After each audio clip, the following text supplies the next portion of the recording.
record.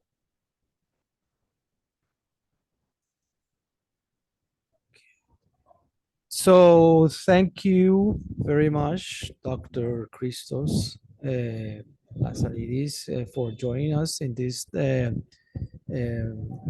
masterclass on ICP in prediction and prevention in traumatic brain injury. I think Dr. Christos needs no introduction. He's a very renowned neurointensivist with many, many papers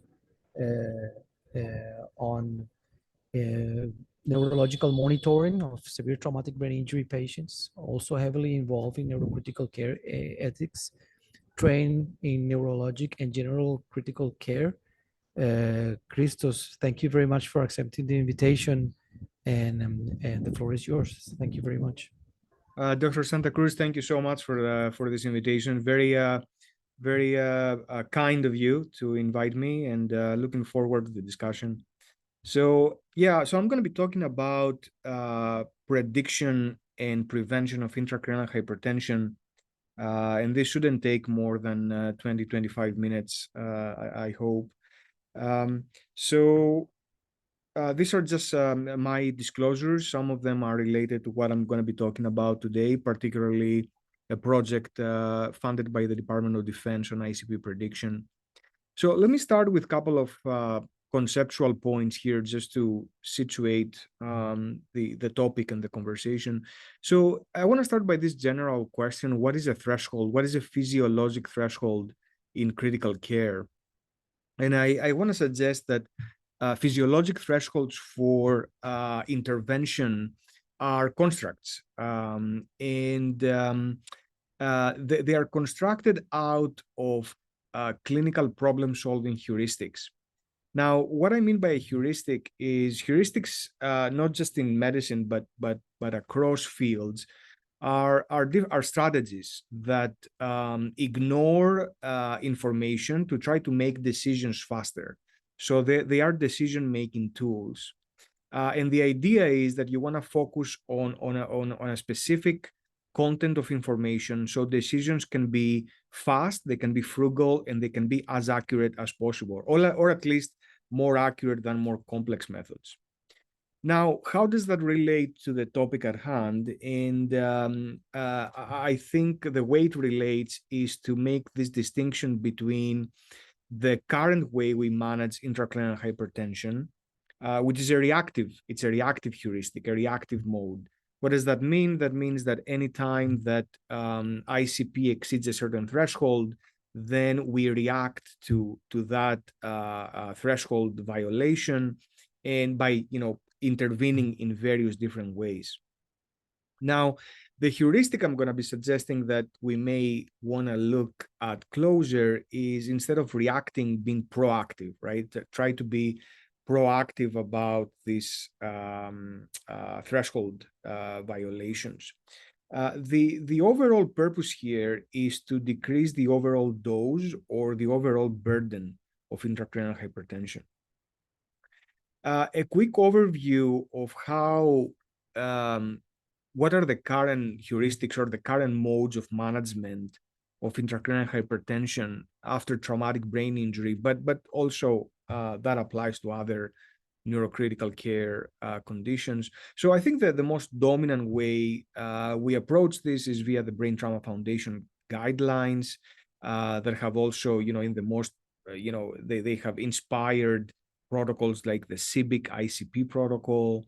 And here the idea is that we use a fixed threshold. Currently, we use the ICP less than 22 and CPP of 60 to 70 as the threshold beyond which we start thinking about, a step in a step-tiered fashion to intervene to correct intracranial hypertension. Now, in the middle, I would say there is this skeptic group, and by skeptic I mean a number of arguments and evidence questioning this very kind of foundationalist approach based on Brain Trauma Foundation guidelines. And the issue here is that we don't really have very strong evidence that this approach of managing ICP, this using fixed thresholds, mostly, and having a reactive mode actually works. That it actually improves patient outcomes. And everybody knows the best trip trial, which is the only like high level randomized control trial that we have, and we all know that that study at least did not show a clear benefit from using monitoring from monitoring ICP versus using an imaging and clinical exam protocol. Now, another approach is to really dive into physiology and try to use a number of different tools to explore the patient-specific pathophysiology and go beyond ICP. And the issue here is that this makes a lot of potentially physiologic rationale to monitor a patient dynamically and also try to monitor not just pressure, but a number of variables involved in cerebral oxidative metabolism. However, the issue here is that we don't have hard outcome data. And this is an approach that, it cannot be done anywhere and everywhere, right? It's a very complex approach, requires special tools, and that's why evidence is also much harder to come about. Now, if you look at these different modes, so that what I call the foundationalist approach, there's one threshold and mostly fixed. Then if you go with the ICE protocol, for example, then you wouldn't have a threshold because ICP is not monitored at all. And then finally, if you follow a very physiology-driven approach, then you could argue that there are many thresholds across patients and within a single patient over time. So finally, what I'm going to be talking about is about a different kind of heuristic, that this idea of predict and prevent. Again, starting from best trip in the last 10, 15 years, there's a number of good quality studies. There's not another RCT, a high level RCT after best trip, but we have good prospective observational studies and comparative effectiveness research studies that again are struggling to demonstrate a clear outcome benefit, patient functional outcome benefit, by using the standard approach of the brain trauma foundation kind of approach. So what is the task of prediction here? And the idea is relatively simple, right? So if you take this is an example of a patient with severe TBI who sustains a number of intracranial hypertension episodes. Here they are demarcated by this, you can see the ICP time series in the curve, and you can see these episodes 1 to 7. Eventually, there is a terminal refractory ICP and this patient dies. So the idea of, and what we do now reactively is that anytime we have this, the rise of ICP over the given threshold, we start acting on it and being reactive. The idea is to be proactive, right? So the idea is to, if there was a way where we could get an alert that one of these episodes is about to happen and we have enough time to act, then the idea is that we may be able to, preemptively abort these episodes with the purpose of decreasing the overall burden, decreasing the number of episodes that a patient sustains. So in terms of predicting ICP and predicting intracranial hypertension, this research goes back at least a couple of decades, if not more. But and there is a very nice review by McNamara published in Journal of Neurotrauma just like a year ago that I would recommend it to people who are interested in this question and topic. But basically, there's two main ways to look at that. One is ICP forecasting, which is basically developing predictive algorithms that predict the ICP value, predict future ICP values, versus what I will call a dose prediction. So predicting actual intracranial hypertension episodes. And so I'm going to be focusing on dose prediction really today, and as I'm more familiar as well with this kind of work. And then dose prediction can also take two forms. One is um, by examining morphology of the ICP waveform itself, or using different machine learning methods to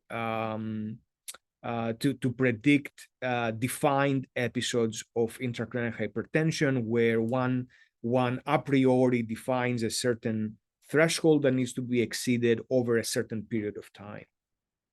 This is a recent systematic review that mostly looks at the question of dose prediction in ICP.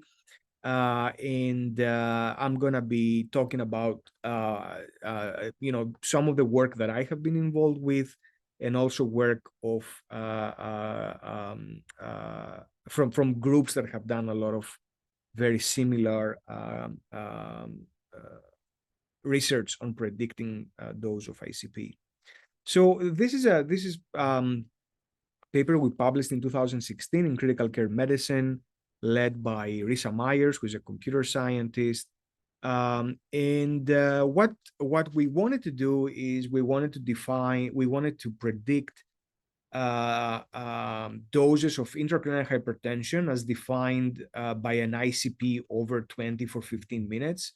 Again, this work was done before the update of the ICP threshold. That's why we chose 20. And we thought that clinically a period of 15 minutes, it's certainly a period where everybody would consider acting on a high ICP. And we also did prediction for our partial brain tissue oxygen tension here, defined as a PbO2 less than 10 for 15 minutes. So just graphically depicting what the prediction task is. So we want to know what the future ICP value is going to be, but we are also taking into account delta ICP over time. This work was based on a large database that spans over a couple of decades, actually, from Ben Taub Hospital in Houston. And the entire database consists of 874 patients. And it was divided into 3 cohorts, as is typically done in this kind of studies. There is a training cohort where you look at a number of different machine learning models. Then there is a model selection cohort where you actually pick the best performing models. And then finally, you have a validation cohort where you get a new set of patients and you apply you validate the best performing models from the previous cohorts. There was a lot of data here. There is a lot of data from here. So over 200,000 hours of ICU time, of course, with gaps, 13 million of readings. And then we looked at a number of signals. Of course, the primary interest here was ICP and PbO2 signals, but we also looked at mean arterial pressure, oxygen saturation, and end-tidal CO2. We ended up really focusing just on the ICP and PbO2 for a couple of reasons. One is that we really wanted to get into a model that is as parsimonious as possible in terms of using just the signal of interest. And also because actually adding these additional features did not really improve the performance of the model. And then for brain tissue oxygen prediction, we had a cohort of 242 patients, and again divided into training, selection, and validation cohorts. So what Dr. Myers actually used, she used something called she looked at Gaussian processes, logistic regression, and something that's called AR-OR, which is autoregressive ordinal regression, which is the model that actually we found that was best predictive. And what this model does is basically it employs some kind of a hidden Markov model process where it segments time series and classifies it into 2 states, a non-crisis state and a pre-crisis state. And I'm going to show you how that looks. What's important to take away is that in terms of highly predictive features here, So 5 features were highly predictive. One is the time spent in each of the 2 states. The idea is that the more unstable the signal is, so the more time a patient spends into a pre-crisis state, the higher the chances that they're going to have more crisis in the future. The last 2 points in the primary signal as well, and time since last crisis. So this is how basically, this is what a pre-crisis, a non-crisis state looks like. You have a low value ICP or within normal ICP value and a fairly stable waveform that doesn't change very much. And then the pre-crisis state is one where the ICP starts rising, and you have more change in delta ICP as well. And that's how the underlying algorithm is able to classify time series segments probabilistically into one of these 2 states. So the models actually ended up performing pretty well both for ICP and PbO2. This is just on the y-axis, you see the area under the curve for receiver operating characteristic curves here in terms of model performance and discrimination. And our goal was that we get good performance, at least with a time horizon of at least 30 minutes, since we think that's a reasonable amount for clinicians to be able to intervene when they get an alarm or an alert.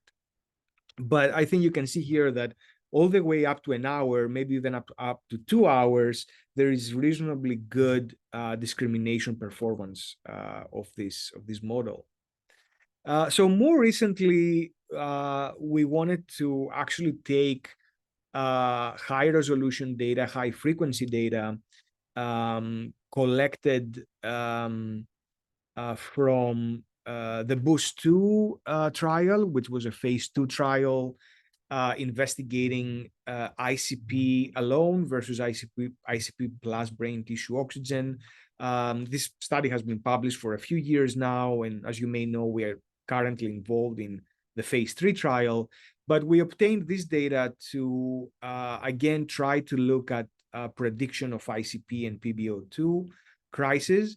And what we did here is we used the type of intervention as a surrogate for a crisis. So basically, when we looked at the data and we found type B interventions, meaning high ICP with normal PbO2, we called this an ICP dose. So we tried then to predict an ICP dose based on the type of intervention, and a brain tissue oxygen crisis or episode based on the corresponding type of intervention. We published this a couple of years, 2 years ago, less than 2 years ago. And again, the models are reasonably well, they work fairly well. Different types of machine learning algorithms were applied here. And the best model has a reasonable performance based on AUC, close to 0.8.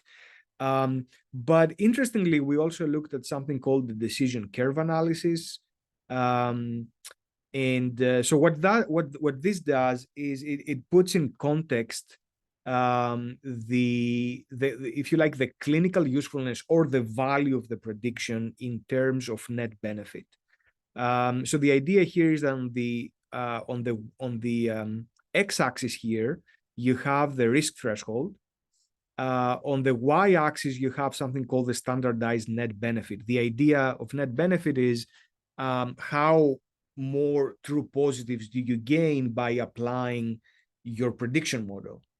And you compare this with a strategy, the green line here, that is parallel with the x-axis, represents a strategy of no alert whatsoever. So this is basically what we have now, right? We don't have predictive alerts.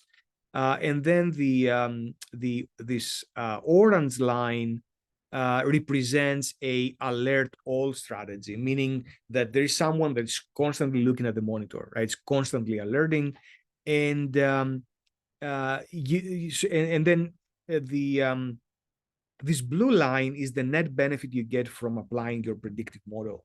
And so you can make a judgment about the the risk threshold. So here from 0.2 to about 0.8, suggesting that this is you obtain more true positives by applying the predictive model, and that gives you a sense of how clinically useful potentially your model would be. These are features that have high predictive value in these models. And again, this confirm the original study I showed you in 2016, that most of the information you need are really coming from your time series ICP waveform. The time since last crisis, the most recent values, and the ICP delta over time. And the same applies for brain tissue oxygen. These are recent works. This has been published in the last year or two. So good work from several other groups around the world. Want to highlight the work by Cara and Fabian Giza from Europe using center TBI data, who have actually done external validation of their models for prediction of doses of ICP. They are using something called Gaussian processes, and although I'm not at all a machine learning expert, one possible drawback of this technique is that computationally it's very complex. It needs large amount of data. It needs few hours, up to 4 hours of data to develop a prediction. And it's also a little bit of a black box in the sense that it takes very, very many features into account in developing, in producing these predictions. Nevertheless, the work of this European group is very promising for going to the next stage of this research, of trying to operationalize basically these predictive algorithms. Okay, so this is what's in the literature in terms of predicting doses. I just want to take a minute here to show you this table. This was published in Intensive Care Medicine, and this is useful in kind of thinking about how this technology moves from identifying a clinical problem all the way to actually doing a randomized controlled trial. So these are steps. There are 9 steps here. So initially you identify the problem, then you propose a possible solution. So, intracranial hypertension is the problem. We propose this predictive modeling to try to be proactive. And then you go to model prototyping and model development, which is really where most of this research that I show you is at the current time. Model validation requires that you get an external set of data to validate the models you have developed, and the European group using center TBI data is I think the group that has done most of the work in this sense. And then you need to actually do a prospective real time kind of study, right? And eventually do a phase 2 trial, make sure that test your preemptive clinical algorithms, right, that you're going to use in order to managing these alerts, and then finally obviously a phase 3 trial. So there's a very long way, right, in trying to get a model that works in retrospective data all the way to clinical use. So having said that, I just want to quickly bring up this study and research that's been done in the so-called HPI, which is the hypotension prediction index, which is a very conceptually, very close into what we are trying to do in terms of ICP. And this is an index that takes into account the arterial waveform, right? And it provides probabilistic predictions in terms of intraoperative hypotension. So this study, the HYPE study, was published in 2020. It was a randomized small study, though, I think about 60 patients, suggesting that if one provides anesthesiologists in the operating room with this HPI over 85, the alert is for when the probability is over 85%, this is demonstrated here, then the chances of having a mean arterial pressure less than 65 are very high. And so then the treating anesthesiologist is advised to proactively treat treat the patient. And so that first study, that HYPE study, showed benefit in using HPI to reduce the burden of intraoperative hypotension. However, a follow-up study, a larger randomized trial that was published the same year in anesthesiology, did not show this benefit. Okay, and I think there's interesting lessons to be learned from HPI and the literature on this. And I should say, at least to my knowledge, this is a predictive index that has made it all the way to a randomized controlled trial. And I think it's very important that we learn lessons from this. There were two very nice editorials written about trying to explain what exactly happened in this trial. And so these are some lessons to learn. I think they're very applicable to research into ICP prediction. So some people question the idea of why would you need the prediction if you are constantly monitoring arterial pressure, right? And I think this may be more relevant as a question in the operating room versus where you're going over a relatively short period of an operation versus having somebody in the ICU. I think it makes more sense. It potentially is more useful to have an alert in a patient in the ICU who is monitored for several days. One caveat is the validation studies, right, are done usually with good quality data, high fidelity waveforms, and so there may be a selection bias when you look at validation studies versus studies in the real world. A very important issue is safety concerns. So, we are talking about proactively treating a patient, in this case, with vasopressors or fluids, somebody who is not yet hypotensive, right? Just on the basis of a prediction. And so that requires a degree of clinical judgment, of course, and it carries a risk with it that needs to be very carefully evaluated before bringing a preemptive abortive strategy into the bedside. There's always the question about, are we dealing with a modifiable factor, or this is a surrogate of severity? Is intracranial hypertension just basically a surrogate of severity, or is it a modifiable factor that if we control, we end up improving patient outcomes? And this is not a question that has been definitively answered. In this case, in the HPI case, the warning time in the second trial, in the larger trial, was very short, was only 2 minutes. So this may not be adequate clinical time to intervene. The control group was also, also very carefully treated as well, minimizing the difference in terms of control and interventions between the two groups.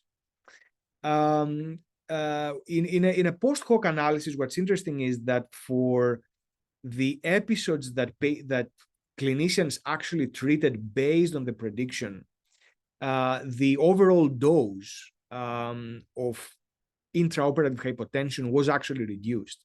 So this is if you like, this is a sign of potential hope or optimism in thinking about using the HPI, even if it wasn't shown beneficial in the broader group. And then finally, there is some black box issue here that, you get this prediction, right? The low blood pressure or high ICP, but you don't know the cause, right? You don't know why this episode is about to occur. And of course, the differential diagnosis and the pathophysiology of these episodes can be broad. It's not just one thing. Okay, so let me finish up with what we're trying to do. And this project is funded by the Department of Defense.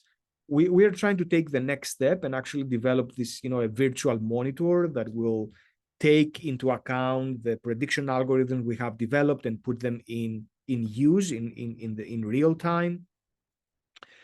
This is roughly, how this would look like. It would take into account the individual vital signs. By the way, this is just a mock monitor, just for demonstration purposes, but it would basically give you the equivalent of the hypotension prediction. It will give you a risk index for intracranial hypertension and brain tissue hypoxia. Again, the phases of this, just to shorten what I showed you earlier, the 9 phases, just to put them in 3 broader categories. One is to be able to collect good waveform, develop the algorithms, and test them in real time. Prospective validation is exactly in phase 2, and here you need to also investigate the nature of, look at the true positives and false positive alarms, right? So you need to really figure out performance of the models in real time, and then finally, design a trial where, phase 2 and then a phase 3 trial that randomizes patients into receiving a reactive mode of management versus a proactive mode of management. So it's still early. We are currently in the prospective phase, in the sense of enrolling patients in an observational study where we collect data and we try to test the algorithms that were developed in the retrospective data into the prospective data, and eventually develop the virtual monitor and the predictive alarm that can be used in real time. So this is just acknowledgements for the many people who work in this, who have worked and they are currently working in these projects. And with that, I am done and looking forward to any questions that you may have. And again, thank you very much for having me here and for this invitation.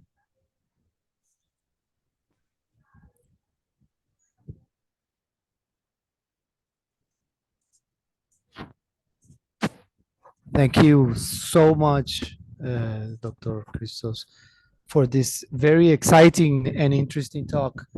So I would like to start off the discussion, uh, trying to get a sense on the many things you said, because I think that there's been many things that you've said that deserve attention. The first one that I would like to draw on your attention to is that what I think the main message of the talk is that we are striving for an early detection of intracranial hypertension. So we are trying to predict which patient is going to develop intracranial hypertension, and this, in my point of view, raises many questions. Some clinical issues, but also some ethical issues, because as you know, neurocritical care has a lot of ethical issues that we need to address. So I would like to ask you, uh, what uh, what what would be the barriers to a timely intervention? I mean, let's say that you identify the patient that is going to develop intracranial hypertension. So what you let's say, let's just give an example. The the alarm sets off, and it says, hey, be careful because this patient is going to develop intracranial hypertension. So what do you give more osmotic therapy? Do you increase cerebral perfusion? Do you call the neurosurgeon for a craniectomy? What would be the issues on how to uh, uh, treat this patient? Yeah, so that really gets to to the heart of the matter. Very important question, and I'll be honest with you. I think, I'll share some thoughts, but I think before we get to, we are still at the stage where we actually try to develop the smart alarm, right? But once we have that and we go to the next phase of putting it at the bedside, what you just asked needs some very serious thought of how to go about it. But what I would say is that getting an alarm, also depending on the probability, right? So you may get an alarm that there's a 50% or 40% versus an 80 or 90% chance that you will have an episode. So you have to take that into account. And then I think you have to use clinical judgment to apply, the step tiered approach we apply currently reactively, to apply it earlier with the easiest, most simple things first, obviously, before applying interventions that have a higher risk profile, right? So for example, you may want to arrange for an earlier CT, right? Or you may want to increase your sedation, or you may want to go back to your blood gases, make sure your CO2 is well controlled, make sure your basic physiology is all good. Before obviously going to things like barbiturate coma, right? Or hypothermia or Yeah. Okay. compression or things like that. So that's where good clinical management and judgment comes into play. Of course, this is going to be a difficult thing to do, and unless you test it, in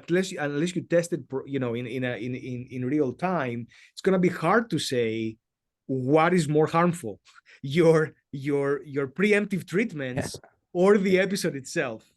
I get it. But Yeah. Nice that point. is a very important question when one thinks to really put this in place. Just to finish up, this point, I just want to say that we have data now that a lot of ICP burden goes untreated, right? So Yeah. we know that Sure. from this reactive mode, patients, it takes Sure. long time to actually manage the ICP, right?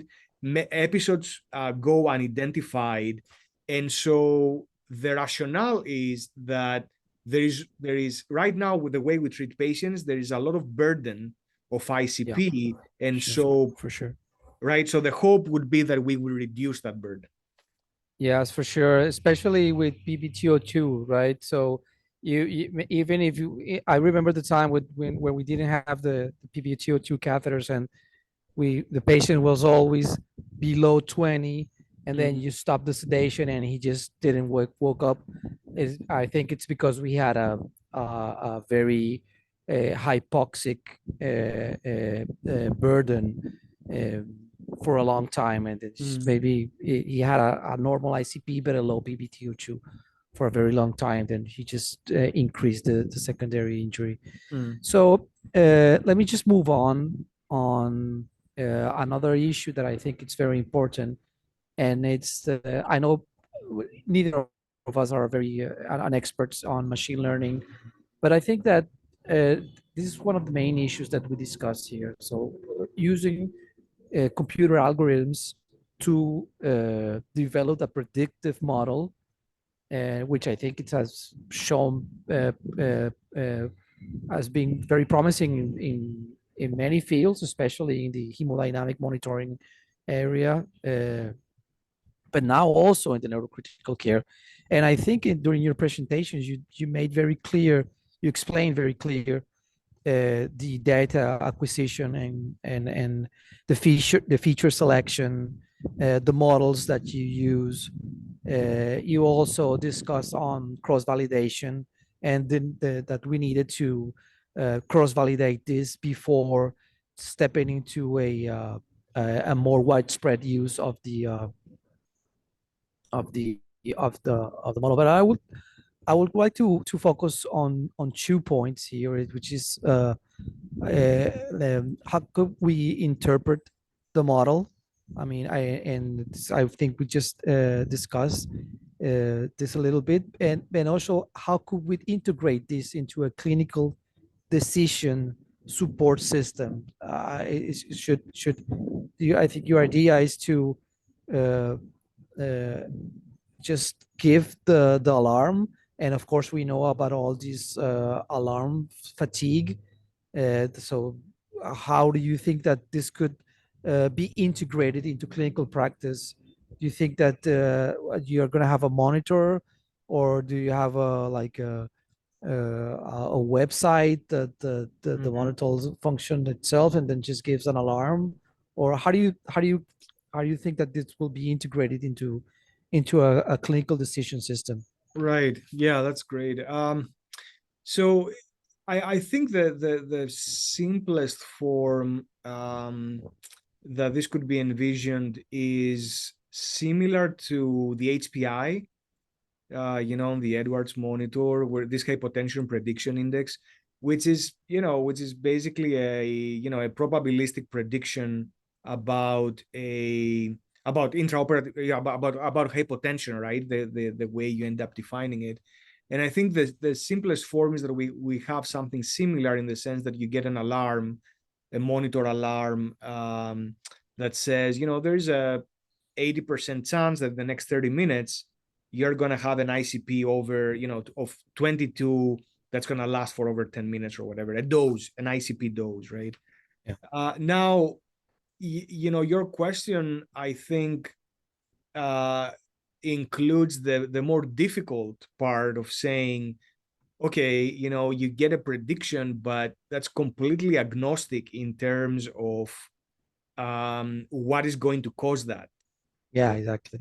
And we know very well, we're clinicians, and we know very well that a lot of the variation in monitored numbers a lot of times is artifactual, right? It's artifactual, it's trivial. You have a patient who gets suctioned, for example, or moved, and so these are things that need to be tweaked during the prospective phase, and truly look at, this is the question of like true positivity, right? So how many of the predicted episodes ended up being real crisis where you as a clinician you would have decided to act upon and to treat, right? And how many are potentially episodes that a clinician would not decide to act, would wait them out, or consider them to be or consider the treatments to be worse than the episode. Um, so I don't know. I mean, these are important and open questions, and that's why I was reading carefully these studies about the HPI, because you see a lot of these issues coming up there. So for example, in the clinical trial, I think about half of the predictions, the anesthesiologist in the operating room did not act on the prediction, right? So the alarm went off, but they said, based on my clinical judgment, I don't think we need to do something right now, right? And the last thing to say is that in the case of HPI, maybe things are a little bit better because you also get some degree of pathophysiologic specification, because it gives you variables like stroke volume variation, EA dynamic. And so it gives you some idea of, is this vasoplegia versus, do you need a vasoconstrictor versus an inotrope?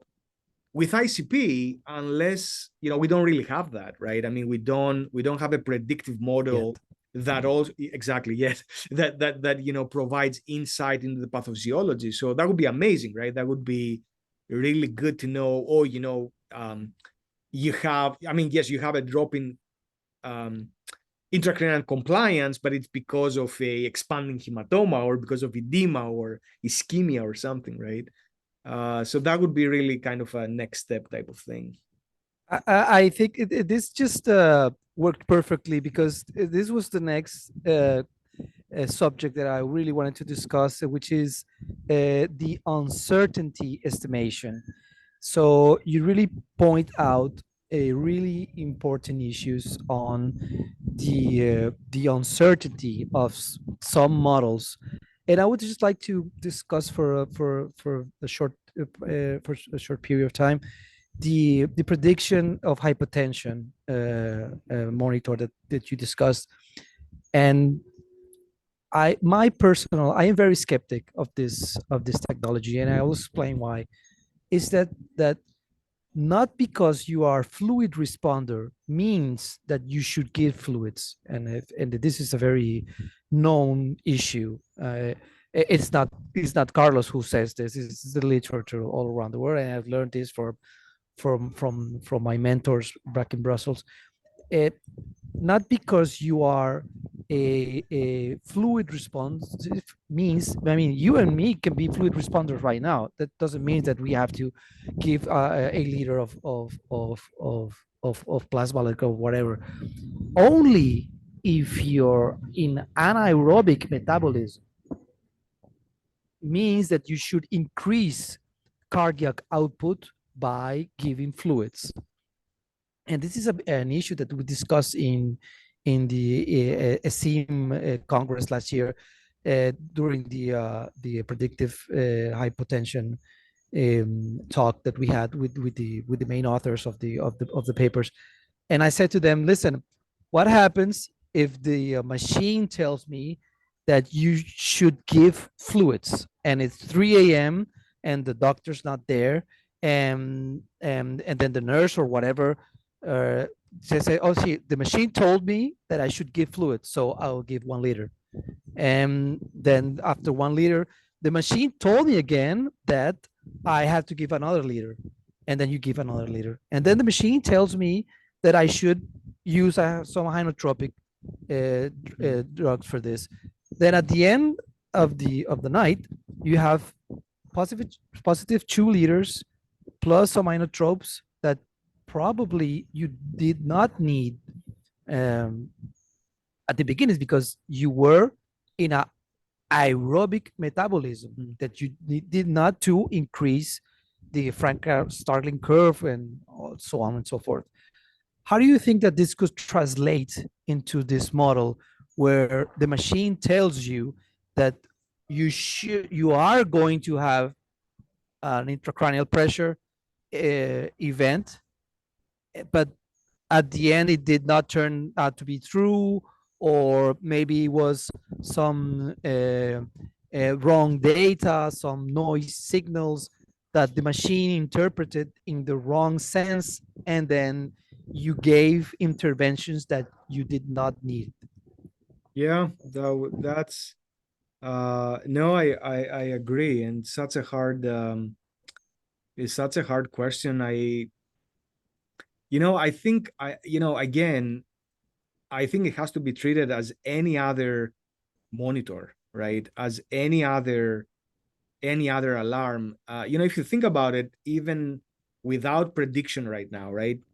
You get a blood pressure of 50 or an ICP of 30, you still have to go through this clinical judgment, right? You still, as the clinician at the bedside, you have to say, okay, this is something that I can wait and watch, or it's something that I need to act. And if you decide to act, you need to balance, right, the risks of the interventions you're giving. So I think you will have the same kind of problem there. Of course, now you have also the additional um, inherent limitations of the predictive algorithm that you have to take into account. And that's why before it reaches the bedside, it needs very good testing. We need to know its performance in real time, and its limitations. For example, it may turn out that yes, it's good, it has good performance in predicting episodes, but 2/3 of these episodes are artifactual. So it's not good for clinical use. Or so these are the things that we need to figure out. But you're completely right that there is a serious clinical judgment that has to take in place, and there is also the ethical issue, right, Exactly. of is it right to do potentially dangerous things, risky things, to predict to prevent something from happening in the future with its uncertainty. So yeah, I mean that that's these are very interesting and important questions in this kind of line of research. Yeah, there's a statement that I like very much is that says that this machine does not have a brain, use your own. So Yeah. so this takes us into the to the issue of a continued human oversight, because you just cannot Mm. at this stage, maybe in the future, but at this stage, my gut feeling is that you are not able to give the treatment of such critically ill patients to the machines, because Mm. they just you need some human oversight to have a clinical judgment. And the way you put it out, I think it's very clever. I mean, if the patient has a ICP of 30 or a very low cerebral perfusion pressure, you still need to go and see the hemodynamic of the patient, see if he's fluid responder, see do the transcranial Doppler, see what is the type of cerebral metabolism, oxygen metabolism the patient has. And you need to take a lot of things into account um, uh, in order to make a good clinical judgment.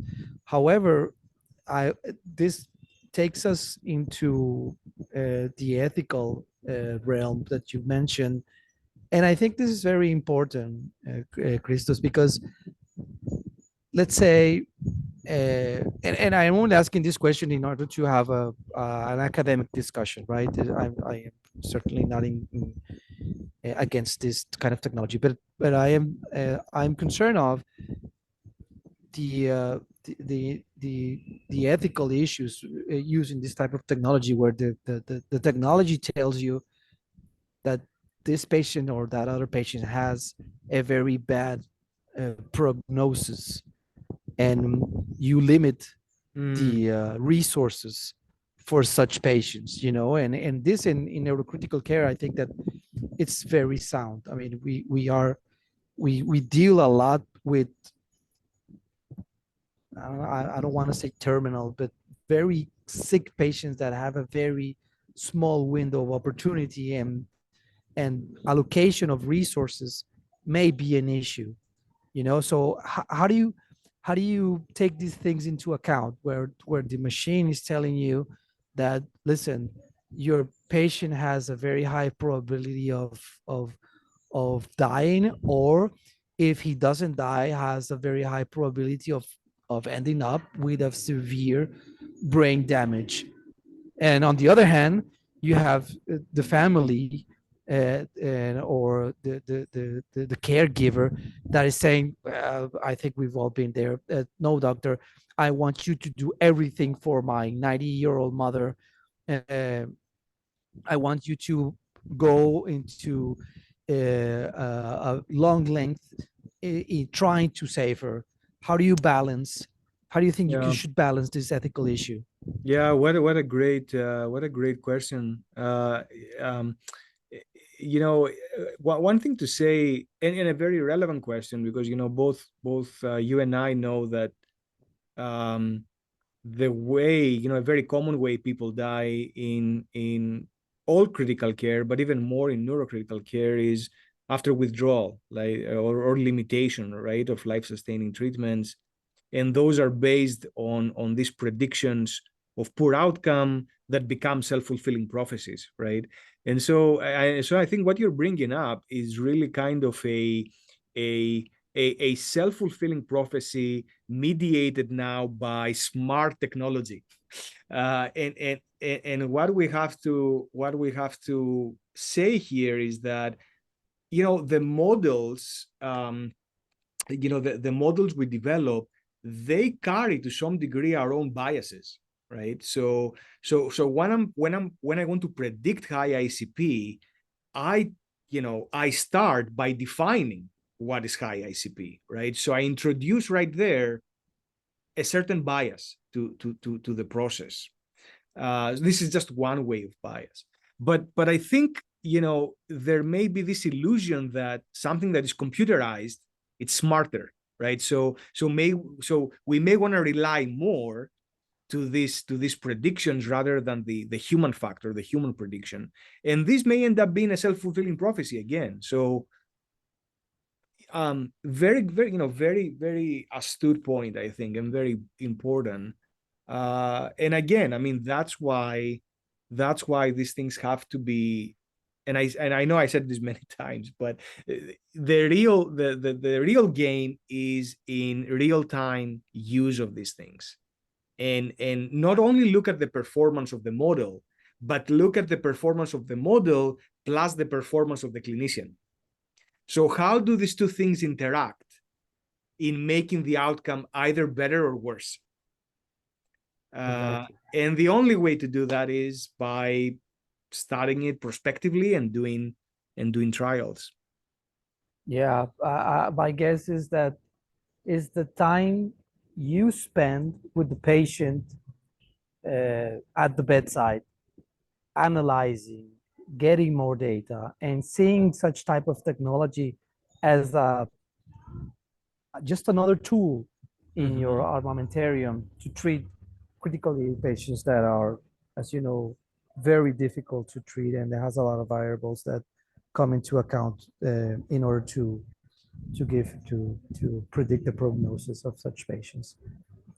Well, Christos, I thank you very much for this very interesting webinar, and I admire a lot of your work, and I can see that you are a true expert. And thank you very much for accepting the invitation. I hope to see you sometime soon here in Brazil. Carlos, it was my honor, and thank you very much. You were very kind to invite me in this.